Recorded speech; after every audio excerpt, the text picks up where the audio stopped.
திருச்சிற்றம்பலம். தென்னாடுடைய சிவனே போற்றி, என் நாட்டவர்க்கும் இறைவா போற்றி. காவாய் கனகத் திரளே போற்றி, கைலை மலையானே போற்றி போற்றி. உலகெல்லாம் உணர்ந்து ஓதற்கரியவன், நிலவுலாவிய நீர்மலி வேணியன், அழகில் சோதியன் நம்பலத்தாடுவான், மலர் சிலம்படி வாழ்த்தி வணங்குவான். எம்மை ஆட்கொண்ட பேரூர் பச்சை நாகி அம்மன் உடனுரை பட்டிப் பெருமான் திருவடிகளுக்கும், ஞான குருவாகி எம்மை வழிநடத்தும் திருநாவுக்கரசு பெருமான் திருவடிகளுக்கும், மேலும் இந்நிகழ்வை கண்டுகளிக்கும் அடியார் பெருமக்கள் அனைவரின் திருவடிகளுக்கும் எனது முக்கரண வணக்கத்தை தெரிவித்துக் கொள்கிறேன். 9ஆம் திருமுறை பன்முக நோக்கில் என்ற தொடர் நிகழ்வில் இன்று நாம் சிந்திக்க இருப்பது புருடோத்த நம்பி அருளிச் செய்த வாரணி நறுமலர் என்ற பதிகம். புருடோத்த நம்பி திருவிசைப்பா இயற்றிய 9 ஆசிரியர்கள்ல இவர் 8ஆமவர். புருடோத்தமன் அப்படிங்கிற பெயர் திருமாலுக்கு உரிய பெயர் அப்படிங்கிறதுனால இவர் அந்தனர், வைணவ குலத்தை சேர்ந்த அந்தனராக இருக்கலாம் அப்படின்னு ஒரு யூகம் இருக்கு. அப்படிதான் நிறைய உரையாசிரியர்கள் சொல்கிறார்கள். அது இல்லாம அவர் வைணவ குலத்தை சேர்ந்தவராக இருந்தாலும் சிவன்பால் பக்தி கொண்டு தில்லை சிதம்பரத்தில் தங்கி இருந்து அவர் மீது 2 பதிகங்களை பாடியிருக்கிறார். மொத்தம் நமக்கு 22 பாடல்கள் காண கிடைக்கின்றது. இந்த பதிகம் பஞ்சமப்பன்ல அருளி செய்யப்பட்டுள்ளது. எப்படி இது அமைந்திருக்கு அப்படின்னு பார்த்தா, அந்தாதி முறையில அமைந்திருக்கக்கூடிய ஒரு பதிகம். மேலும் தலைவன் மீது காதல் கொண்டுள்ள தலைவி எப்படி தலைவனை நினைத்து உருகுவாளோ அதே போல பெருமானை நினைத்து உருகும் ஒரு தலைவியின் கூற்று போல அமைந்ததுதான் இந்த பதிகம் எல்லாமே. பதிகத்தின் முதல் பாடல்: வாரணி நறுமலர் வண்டு கெண்டு பஞ்சமம் செண்பக மாலை மாலை வாரணி வனமுலை மெலியும் வண்ணம் வந்திவை நம்மை மயக்குமாளோ. சீரணி மணித்திகள் மாடம் ஓங்கு தில்லையம் வளத்து எங்கள் செல்வன் வாரான், ஆரெனை அருள் புரிந்து அஞ்சல் என்பார், ஆவியின் பரம் எந்தன் ஆதரவே. இப்போ அந்த பெண் என்ன சொல்ல வர்றா அப்படின்னா, முதல் 2 வரிகள்ல அந்த சூழல் எப்படி இருக்கு, அது அந்த பெண்ணை என்ன செய்கிறது அப்படிங்கிற மாதிரி சொல்றான். தேன் சொட்டக்கூடிய மலர்களிலிருந்து அந்த தேனை உறிஞ்சி கொடுக்கிற வண்டு என்ன பண்ணுதான், பஞ்சமப்பன் பாடுதான். அதுவும் பாருங்களேன், பஞ்சமம் பாடுதான். அங்க செண்பக மலர் மாலை இருக்கான். மாலை அது செண்பக மாலை. அடுத்த மாலை மாலை பொழுது. அப்பேற்பட்ட மாலை பொழுது மாலை பொழுதா இருக்கு. இவ்வளவும் என்னுடைய முளைகள் இருக்கு இல்லையா, வனமுலை அழகிய கொங்கைகள் மெலிந்து போகுமாறு என்னை மயக்க செய்கின்றன. ஏன்னா அந்த சூழல் இப்போ நமக்கே மலை மேகம் போட்ட மாதிரி இருந்தா ஒரு மாதிரி அது ஒரு இது சொல்லுவோம் இல்லையா, மேகம் மோடம் போட்டிருக்கு, அதனால இன்னைக்கு கிளைமேட் ரொம்ப பிளிஸ்ஃபுல்லா இருக்கு, அந்த மாதிரி எல்லாம் நம்ம சொல்லுவோம் இல்லையா. அதே போலதான் இந்த பெண்ணுக்கு இந்த மாலை பொழுது மயக்கம் தரக்கூடியதாக இருக்கு. என்ன மயக்கம்னா, காதல் மயக்கம் தரக்கூடியதாக இருக்கு. ஆனா இது உலகியல் காதல் இல்ல, இது அருளியலால வரக்கூடிய காதல். அப்போ யாரை இவ காதல் கொள்கிறாள் அப்படின்னு பார்த்தா, அது அடுத்த 2 வரியில வருது. ரொம்ப அழகா ஒளி வீசக்கூடிய மாடங்கள் எல்லாம் இருக்கும் தில்லை சிற்றம்பலம் இருக்கு இல்லையா, அங்கு இருக்கக்கூடிய எங்கள் செல்வன், அதாவது சிவபெருமான் வரமாட்டான். நான் இவ்வளவு மயக்கத்தோட தான் இருக்கேன் அவன் மேல காதல் கொண்டு, ஆனா அவன் என்னை பார்க்க வரமாட்டான். என்னை பார்க்க நீ பயப்படாத, உனக்கு நான் இருக்கேன் அப்படின்னு சொல்லியும் இங்க சொல்றதுக்கு யாரும் இல்லை. அதாவது தலைவன் மீது கோவப்பட்டு ஒரு சினுங்கல் நம்ம சொல்லலாம், அவர் எங்க வரப்போறார் என்ன பார்க்க அப்படின்னு நம்ம சொல்லுவோம் இல்லையா. அதே போல இந்த பெண், அவர் என்ன பார்க்க வரப்போறதில்ல, நீ பயப்படாத உனக்கு நான் இருக்கேன்னு சொல்ல போறதில்ல, ஆனா அவர் மீது நான் கொண்ட விருப்பம் இருக்கு இல்லையா, அது இந்த உயிரை தாங்க முடியாத அளவுக்கு இருக்கு. இப்போ என்னோட உடல் எடையை என்னுடைய கால் தாங்க முடியல அப்படின்னு சொன்னா அது நமக்கு வந்து புரியும்படியா இருக்கு. நம்மனால அத கணிக்க முடியுது. ஆனா இந்த வரியில என்ன சொல்றேன், நான் கொண்டிருக்கிற விருப்பத்தை என் உயிரே தாங்க முடியாத அளவுக்கு எனக்கு அவ்வளவு ஒரு விருப்பம் இருக்கு. அப்படின்னு ரொம்ப அழகா இந்த முதல் பாடல்ல அந்த பெண் சொல்லும்படியா இருக்கு. 2வது பாடல், ஆவியின் பரன் எந்தன் ஆதரவும் அருவினையை அருவினையேனை விட்டு அம்ம அம்ம பாவிவன் மனமிது பையவே போய் பனிமதி சடை அரண்பாலதாலோ நீதியும் நெகிழ்ச்சியும் நிறையழிவும் நெஞ்சமும் தஞ்சமில்லாமையாலே ஆவியின் வருத்தம் இது யார் அறிவார் அம்பலத்து அருள்நடம் ஆடுவானே. அதாவது இந்த விருப்பம் கொண்ட என்னுடைய விருப்பத்தை இந்த உயிரும் தாங்கக்கூடியதாக இருக்கவில்லை. இந்த அருவினை பல வினைகளை செய்திருக்கும் பாவியாகிய நான் இருக்கேன் இல்லையா, என்னுடைய பாவி மனசு அது எவ்வளவு அழகா சொல்றாரு பாருங்க. பாவிவன் மனம் இது. என்னோட பேச்சை இந்த மனசு கேட்கறது இல்ல. இந்த மனசு என்ன பண்ணுதான், பாவிவன் மனம் இது பையவே போய் பையவேனா மெதுவா என்ன பண்ணுதான், பனிமதி சடை அரண் பக்கம் போயிருதாம். மதியை தன் சடையில் தாங்கி இருக்கக்கூடிய அந்த பெருமானின் பக்கம் போயிருது. அதனால இந்த நெஞ்சு என்ன பண்ணுதுன்னா நிலை குளிர்ந்து போயிருது. மேகலை என்னுடைய அணிகலன் அது வந்து நெகிழ்ந்து வந்துருது.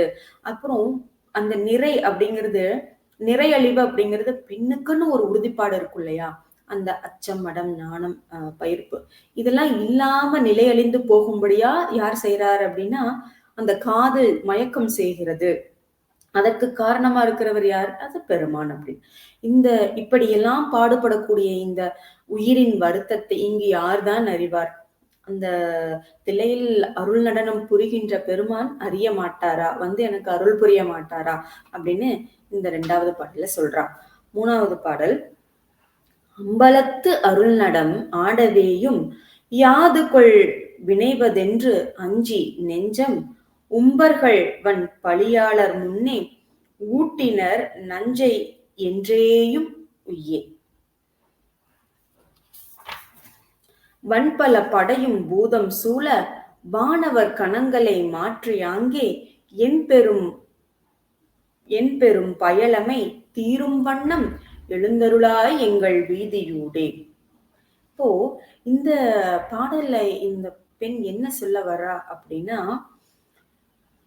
உயிர்களுக்கு வந்து பெருமான் என்ன செய்யறார் அப்படின்னா ஆனந்தத்தை வாரி வாரி தருகிறார். ஆனா இந்த உம்பர்கள் என்ன பண்ணினார் உம்பர்கள் அப்படின்னா தேவர்கள் என்ன செய்தார்கள்னு பார்த்தா, பெருமானு வந்து நஞ்சை உண்ணும்படியாக செய்தார்கள். அவர்கள் வந்து பெருமானை வந்து அவர்கள் அந்த நஞ்சிலிருந்து தங்களை எப்படி பாதுகாத்துக் கொள்வது அப்படின்னு அவங்களுக்கு தெரியல. அதனால பெருமானிடம் போய், பெருமானே இந்த நஞ்சை உண்டு எங்களை காத்தருள்வாயாக அப்படின்னு கேட்டாங்க. அப்போ பெருமான் அந்த நஞ்சையே உண்டார். அந்த நஞ்சை உண்டதை பார்க்கும்போது என்னுடைய நெஞ்சம் வந்து பதைக்குது. என்னோட நெஞ்சோட வலி என்னால் தாங்க முடியல. ஏன்னா அந்த உம்பர்கள் எல்லாம் சேர்ந்து உன்னை வந்து அப்படி செஞ்சுட்டாங்களே சாமி. அதாவது தாயுமிலி தந்தையிலியவன் அவனுக்காக கவலைப்படக்கூடிய ஒரு தலைவியாக இந்த பெண்ணை வந்து இந்த இடத்துல காட்டுறாங்க. அப்படிப்பட்ட நீ பல வலிமையான படையையும் பூதகணங்களும் சூழ இந்த வீதியில் வலம் வந்து எங்களுக்கு அருள் புரிய வரமாட்டாயா அப்படின்னு சொல்லி கேட்கும்படியா இருக்கு. எங்களுக்கு அருள் புரிவதற்கு எப்பொழுது வருவாய் இந்த வீதியினூடே அப்படின்னு இந்த பாடலை கேட்கிறார். 4வது பாடல், எழுந்தருளாய் எங்கள் வீதியூடே ஏதமில் முனிவரோடு எழுந்த ஞான கொழுந்ததுவாகிய கூத்தனே நின் குளையணி காதினில் மாத்திரையும் செழுந்தட மலர்ப்புரை கண்கள் மூன்றும் செங்கனி வாயும் என் சிந்தை வவ்வ அழுந்தும் என் ஆறுயிருக்கு என் செய்கேனோ அரும்புணல் அலமரும் சடையினானே. இப்போ அந்த வீதியினூடாக பெருமானை எழுந்தருளுமாறு செய்தார்கள்.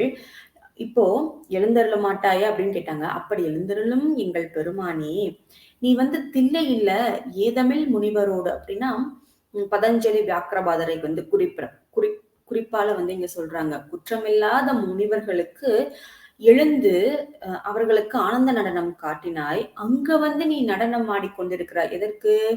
உயிர்களுக்கெல்லாம் ஞானம் கிடைக்கணும்னு நீ வந்து நடனம் ஆடி. ஏன்னா 3 வகை நடனம் நமக்கு இருக்கு. ஊன நடனம், ஞான நடனம், ஆனந்த நடனம்.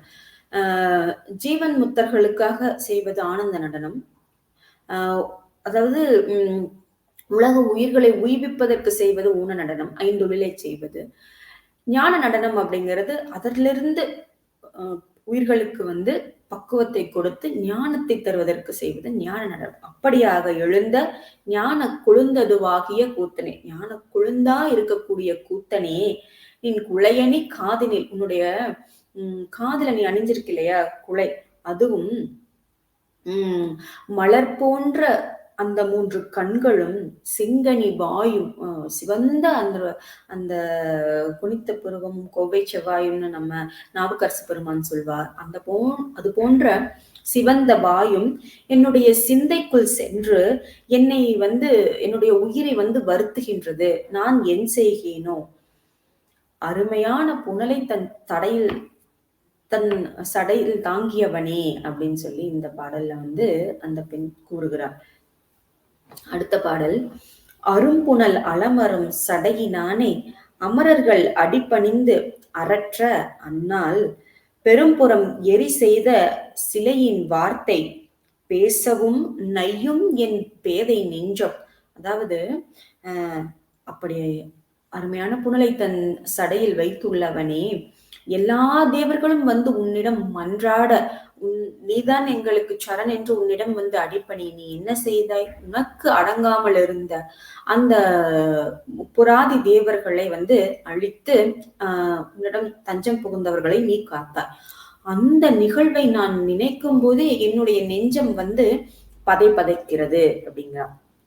அடுத்த 2 வரியில, கருந்தட மலர்புரை கண்ட வண்டார் காரிகையார் முன்பு என் பெண்மை தோற்றேன், திருந்திய மலரடி நசையினாலே தில்லையம்பலத்து எங்கள் தேவ தேவி. தில்லையம்பலத்தில் இருக்கக்கூடிய தேவர்களுக்கெல்லாம் தலைவனானவனே,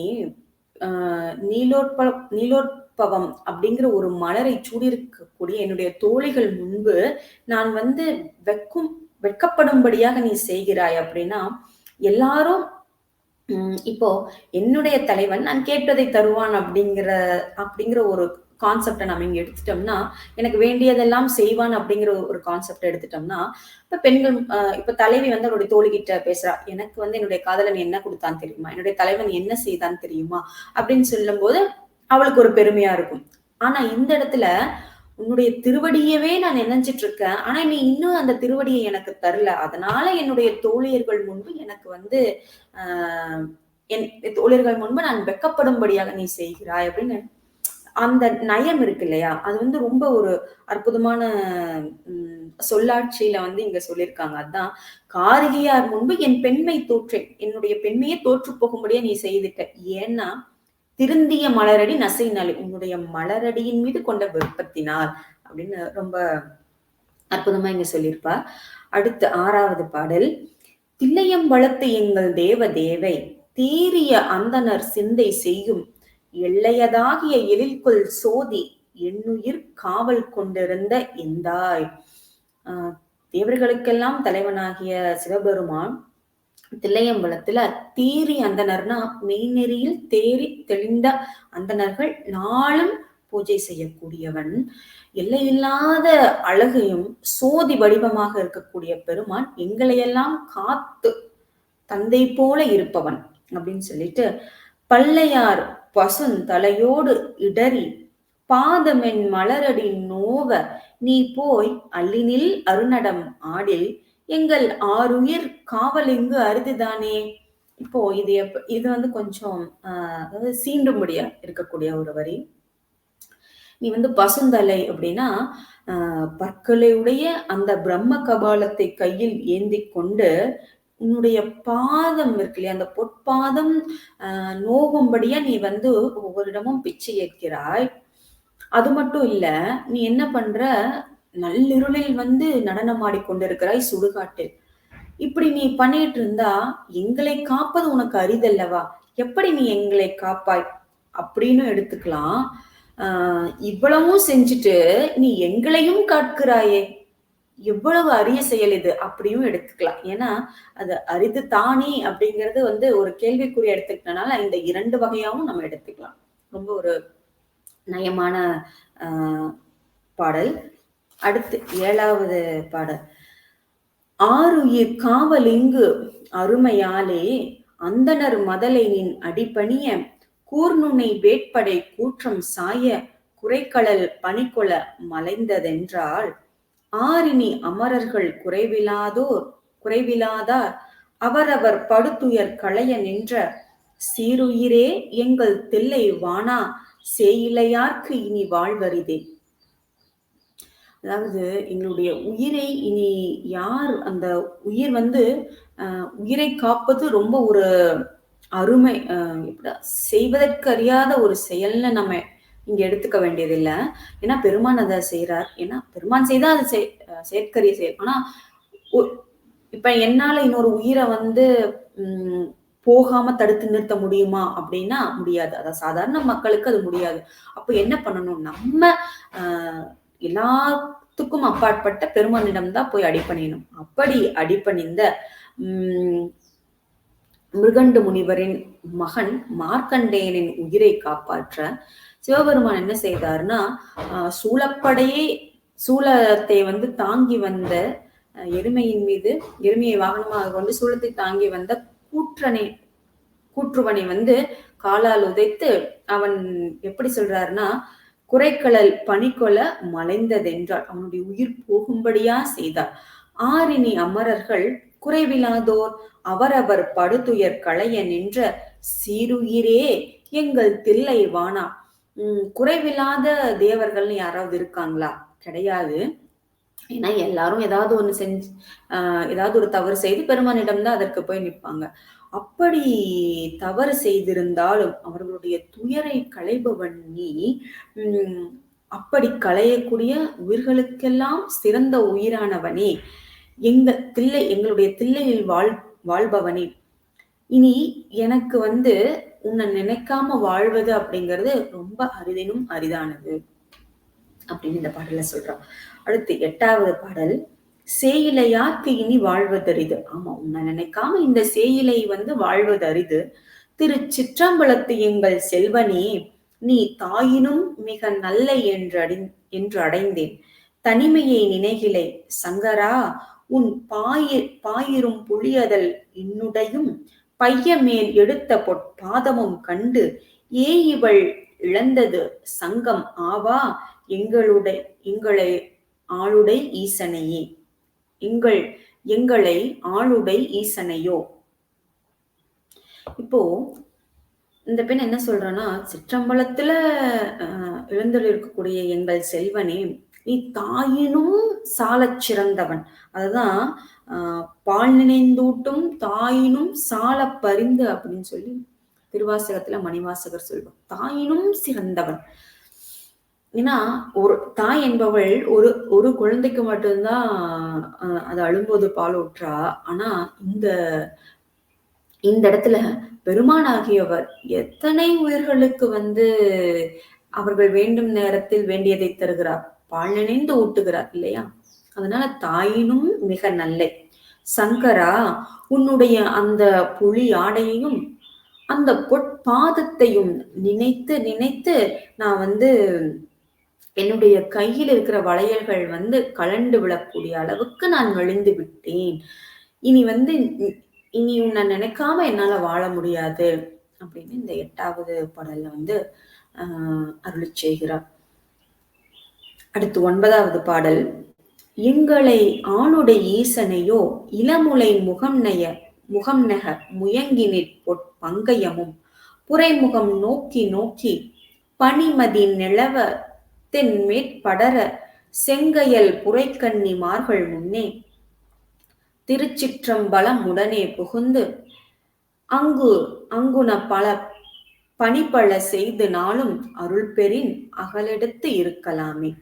அதாவது இங்க வந்து உன்னுடைய அந்த அழகு பொருந்திய பங்கயம் அப்படிங்கிறது தாமரை. தாமரை போன்ற முகமும், அங்க இருக்கக்கூடிய அந்த நிலவு, பெருமானின் அந்த பொற்சடையில் இருக்கக்கூடிய நிலவு, இதையெல்லாம் பார்த்து என்னுடைய கொங்கைகள் மெலியும்படியா இருக்கு. அப்போ உன்னுடைய அந்த அழகிய முகத்தை, அந்த பனிமதி சடை எப்பொழுது எங்களுக்கு காட்டுவாய் அப்படின்னு சொல்லிட்டு கூட என்னுடைய தோழிகளோடு அந்த தில்லை சிற்றம்பலத்துக்கு வந்து அந்த கோயில் பணிகள் எல்லாம் செய்தால் எனக்கு என்ன கிடைக்கும் தெரியுமா? உன்னோடையே இருக்கக்கூடிய அந்த வாய்ப்பு கிடைக்கும். இன்னொன்னு, அந்த மாதிரி ஒரு பணி செய்யும் போது இந்த நில உலகத்துல பல்லாண்டு இன்பமாக வாழலாம் அப்படிங்கிற ஒரு குறிப்பும் வந்து இந்த இடத்துல அந்த பெண் வந்து சொல்றா. அதாவது உழவாரப்பணி அப்படிங்கிறது எந்த அளவுக்கு முக்கியமானது அப்படிங்கிறது இந்த பாடல்ல இருந்து நமக்கு கிடைக்குது. உழவாரப்பணி செய்யும் போது நிலவுலகில் பல்லாண்டு இன்பமாக வாழலாம் அப்படின்னு சொல்ல வருது. அந்த நில உலகில வாழக்கூடியது வந்து அந்த அளவுக்கு சிறப்பா அப்படின்னா நீங்க அப்படி பொருள் எடுக்கக்கூடாது. இருக்கும் வரைக்கும் நாம் இன்பமோடு இருக்கணும் இல்லையா? பெருமானை நினைக்கும் இன்பத்தோடு இருக்கணும். அதுக்காக இப்படி அப்போ அவனையே நினைத்துட்டு அவனுடைய சன்னதியில இருந்து உழவாரப்பணி செய்யும்போது அது தானா கிடைக்கும். அடுத்து 10வது பாடல். அருள் பெறின் அகலிடத்து இருக்கலாம் என்று அமரர்கள் தலைவனும் அயனும் மாலும் இருவரும் அறிவுடையாரின் மிக்கார் ஏத்துகின்றார் இன்னும் எங்கள் கூத்தை. மருள்படு மழலை மென்மொழி உமையாள் கணவனை வல்வினையாட்டியேன் நான் அருள் பெற அளமரும் நெஞ்சம் ஆவா ஆசையை அளவறுத்தார் இங்காரோ. அதாவது அப்படி வந்து பெருமானை நினைந்து போற்றினால் அவனோட இன்பமாக இருக்கலாம் அப்படின்னு நினைந்துதான் அமரர்கள் தலைவனாகிய அயனும் மாலும் இருவரும் வந்து என்ன செய்தார்கள் அப்படின்னா பெருமானினுடைய அந்த அற்புத நடனத்தை காண்பதற்காக தில்லை வந்து வணங்குகிறார்களாம். எத்துகின்றார் அறுவுடையாரின் மிக்க. ஏன்னா அவனை வணங்குனா நமக்கு இன்பம் கிடைக்கும் அப்படின்னு தெரிஞ்சதுனால அவர்கள் இருவரும் வந்து பெருமானை தில்லையில் வணங்குகிறார்கள். இன்னும் அந்த கூத்த பெருமானை கண்டு வணங்குகிறார்கள்.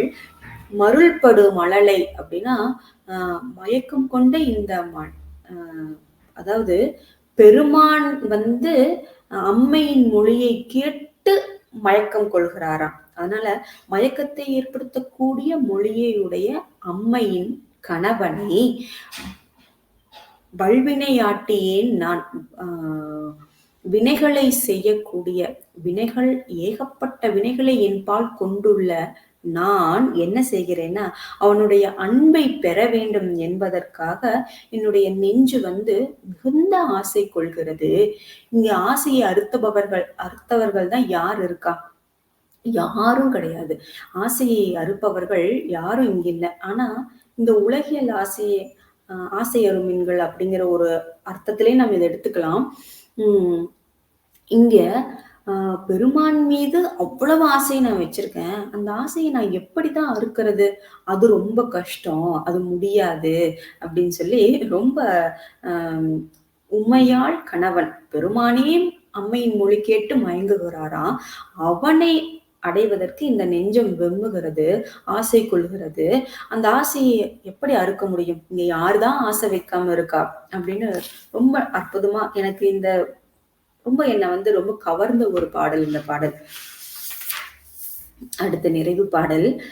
ஆசையை அளவறுத்தார் இங்கு ஆரே அம்பலத்து அருநடம் ஆடுவானை வாசனன் மலரணி குழல் மடவா வைகளும் கலந்தெழு மாலை பூசல் மாசிலா மறைப்பள ஓது நாவன் வன்புருளோத்தமன் கண்டுரைத்த வாசக மலர்கள் கொண்டு ஏத்தவல்லார் மலைமகள் கணவனை அனைவர் தாமே.